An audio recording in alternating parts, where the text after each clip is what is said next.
Hi everyone, Mike Taravella or Value Add Mike here today to ask you, the investors, how do you know if your property is performing in multifamily?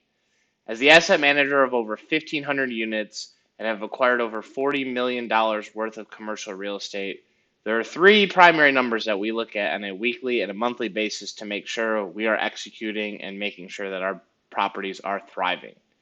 So, do you know those numbers? Well, if you don't, today's your lucky day.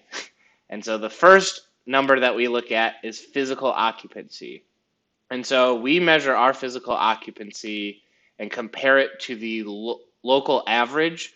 And we know that because we're constantly underwriting deals in the market, and there's a ton of research from Berkadia and other resources to show your occupancy. But it's super important that you, one, know your baseline, and two, compare yourself with it. Because if your occupancy is below that local market, you're leaving money on the table, and that's super important that you get units filled. And so if your physical occupancy is below your local market, the next thing as an asset manager I look at is I verify our marketing. We look at how many guest cards, which are general inquiries on the property, and we making sure that there are people coming into the funnel and making sure that they're going through it.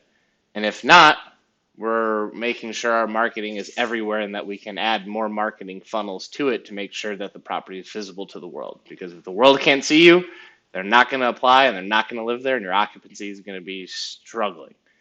And so, two, the next thing we're looking at is making sure our application numbers are increasing as well, because people may be finding it, but then they're not applying, and there's a couple other factors such as customer service or pricing or amenities that you need to look at. So when looking at your physical occupancy, making sure that you fill up that pipeline, right? Because if you can't get residents who are in the units, you really have to understand where your struggles are in marketing and making sure that you get up to that level. And because it's not good to be 100% either, because then you're leaving on the money on the table when it comes to charging too little rent. So we'll get that in a different video, but it's just important to know that is your physical occupancy in line with your market. And so for us in East Tennessee, generally we're around 95, 96% physically occupied. And it's across the board. And we know very quickly if other properties are struggling because we can see that their occupancy is down. So very high demand area, but in some markets like in Huntsville, Alabama could be like 96 to 98%. In Lexington, Kentucky, there could be 90% to 90, 90 to 94%. So it really just depends on your market. And so I rely on Berkadia, could be a great resource to find in-depth analysis on your market. The next critical number that we look at, arguably the most important, is the economic occupancy. So if you have physical occupancy, those are the how many people are in the units versus total units. Economic occupancy is how many residents are paying divided by total units. So generally this number is a little bit less than physical occupancy. So if you had 10 units, 9 of them are occupied, you have 90% physical. Economic, if you only have 8 people paying, that's 80% economic. So it's super important that you make sure that its units are filled, but also you're filled with residents who are paying. And so when we're looking at this, similar to physical occupancy, we've studied a lot of our properties in the market and have looked at a lot of deals, so we know where economic is. And so we're shooting for at least 90% at a bare minimum. But generally in our portfolio, we're shooting for 94% because our market has a very high demand and has a lot of paying residents.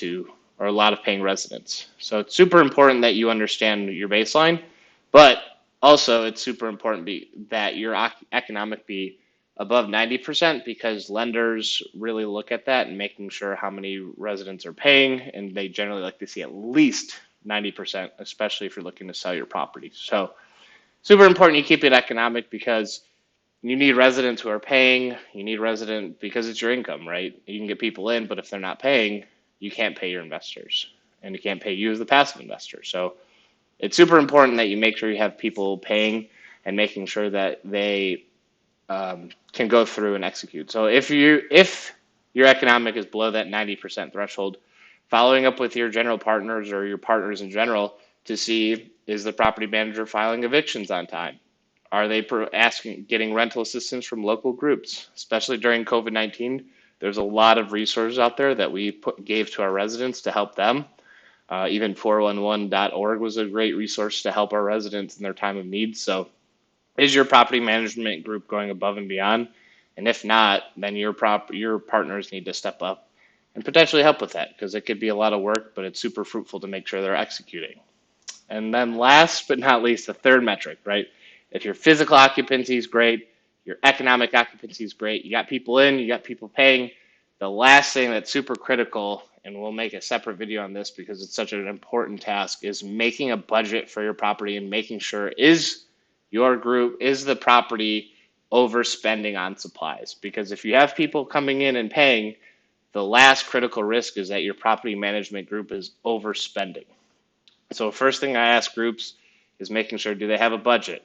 How are they in line? We all have an underwriting that we go through, and it evolves and changes, but the budget generally modifies year over year to make sure that expenses are being captured, and including renovations. But what is the budget? How did we overspend or did we underspend comparative to our budget? How can we save costs? And so those are important because, like I said, if you have the people coming in and they're paying, there could be a huge money supply or time suck on renovations or repairs or other matters. I mean, we've seen properties where the owners paid $30,000 for billboards. So are you using the money that is coming in efficiently to execute your business plan? So super important that you understand these three metrics when going to it. So if you found any value in this video, please add a comment with any questions you may have, and please, please, please make sure you subscribe, because we're going to make more content to help you take over the world. So thank you so much and have a wonderful day.